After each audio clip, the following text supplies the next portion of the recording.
जब बांगर के लिए जाते हैं तो देखा होगा एक सिद्धमुख पहाड़ है, वहीं जाकर के डेरे डाल दिए। इधर मैया बाचल भोजन बनाती है और भोजन बना करके मैया बाचल बाग के लिए चली।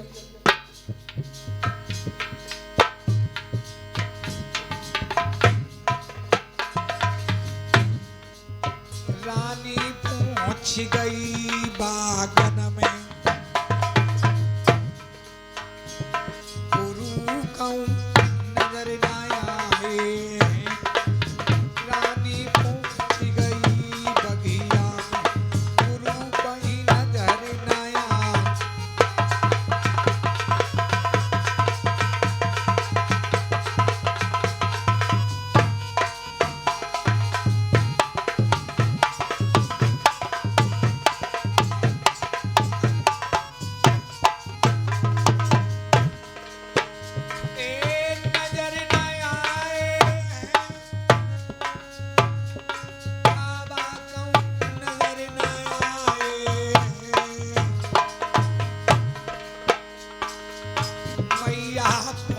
गई बागन में, गुरु कहूं नजर ना आए।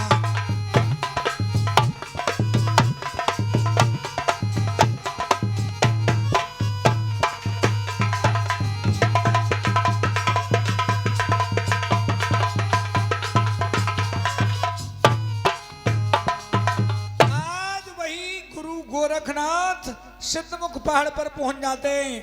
मैया बाचल भोजन बना करके नौलखा बाग में पहुंच जाती है।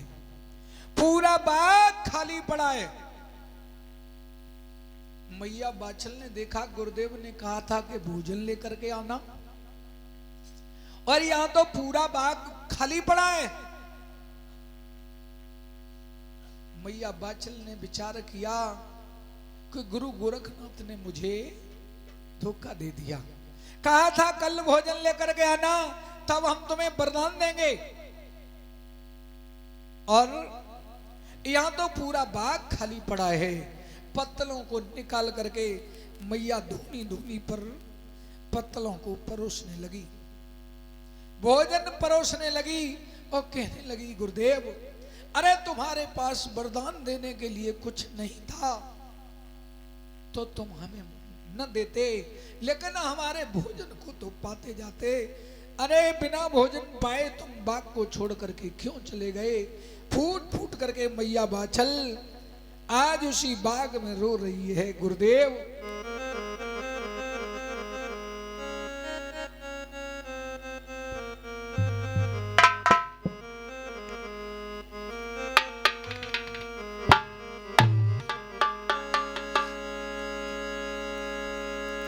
गुरुजी मोही छोड़ी चले गए,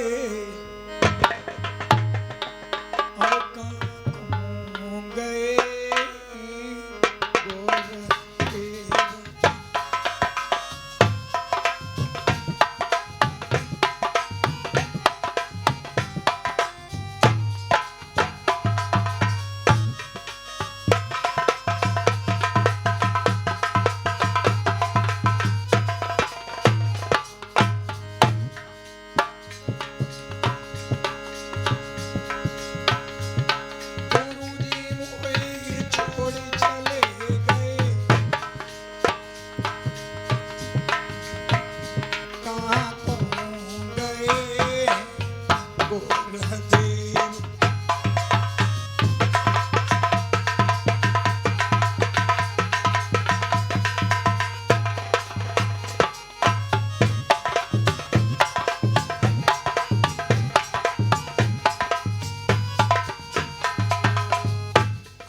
गोरखदेव।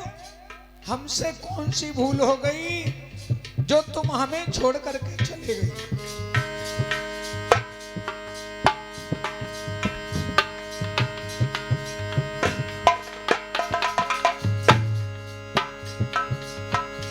अरे एक तो थी विपदा की मारी,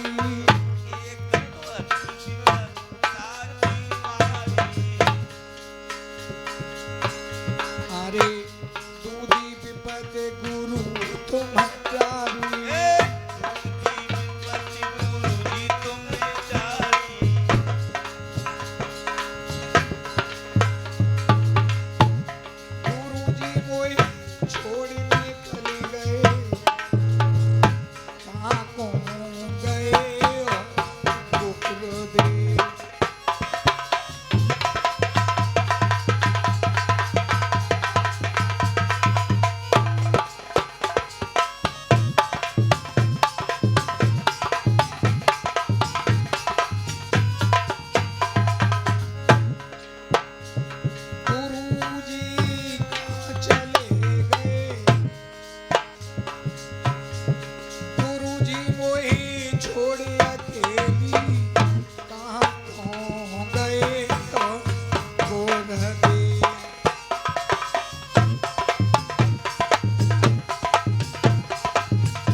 बाछल उसी बनी में फूट फूट कर, उसी नौलखा बाग में फूट फूट करके रो रही है। जो धूनी है धूनियों से पत्तल डालती है, कभी इस धूनी के पास जाती है, कभी इस धूनी के पास जाती है, कभी इस पत्तल में भोजन परोसती है। गुरु गोरखनाथ ने देखा कि जिसने हमारी 12 वर्ष सेवा की और वो इस समय नौलखा बाग में फूट फूट करके रो रही है। अगरनाथ से कहा बेटा इधर आओ, जाओ वो नौलखा बाग में एक मैया रो रही है, उसे जाकर के धीरज बनाओ। आज वही अगरनाथ जो है एक भमरे का रूप बनाते हैं, भमरा। जहां मैया बाछल रो रही थी वहीं धूनी के पास वो भमरा जाता है और उसी धूनी में वो भमरा घुसने लगा।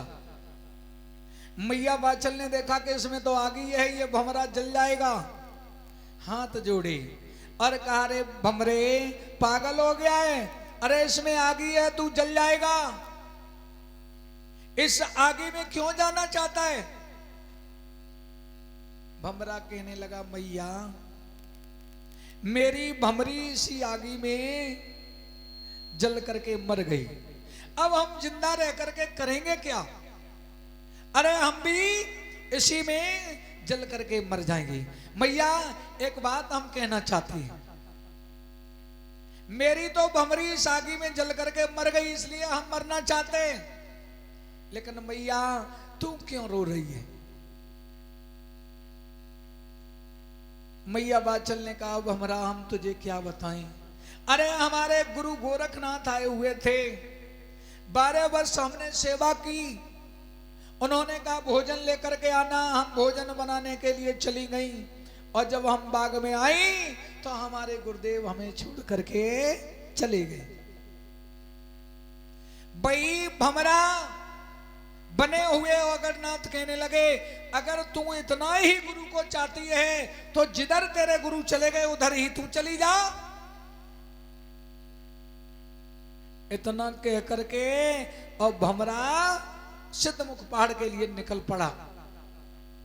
मैया बाछल समझ गई ये भमरा नहीं है, ये अगरनाथ है। आज उसी के पीछे मैया बाछल भी हो लेती है। सिद्धमुख पहाड़ पर जब वो मैया बाछल पहुंची, गुरु गोरखनाथ ने देखा, अगरनाथ से कहा बेटा देखो ये वही माई मालूम पड़ रही है जो कल हमसे वरदान ले गई। अगरनाथ बोले गुरुदेव मालूम तो यही पड़ रहा है, एक ही सूरत एक ही मूरत। अच्छा ध्यान देना, जैसी मैया बाछल की सूरत थी और वैसी काछल की भी सूरत थी, दोनों बहनें जुड़वा थी। यहां एक दूसरे को कोई पहचान नहीं पाता है, लेकिन गुरु गोरखनाथ से तो कुछ भी छुपा हुआ नहीं है। फिर भी गुरु गोरखनाथ नाटक कर रहे हैं। आप लोग ध्यान देना। अगरनाथ ने कहा गुरुदेव ये कल वाली माई नहीं मालूम पड़ रही है। अरे उसे तो 2 चौके दाने दे दिए थे, फल दे दिया था, तो वो माई क्यों आती? ये हमें ऐसा मालूम पड़ता है कोई दूसरी माई है। मैया बाचल गुरु गोरखनाथ के पास पहुंच जाती है। गुरु गोरखनाथ से हाथ जोड़ करके मैया बाचल ने कहा गुरुदेव तुम्हारे पास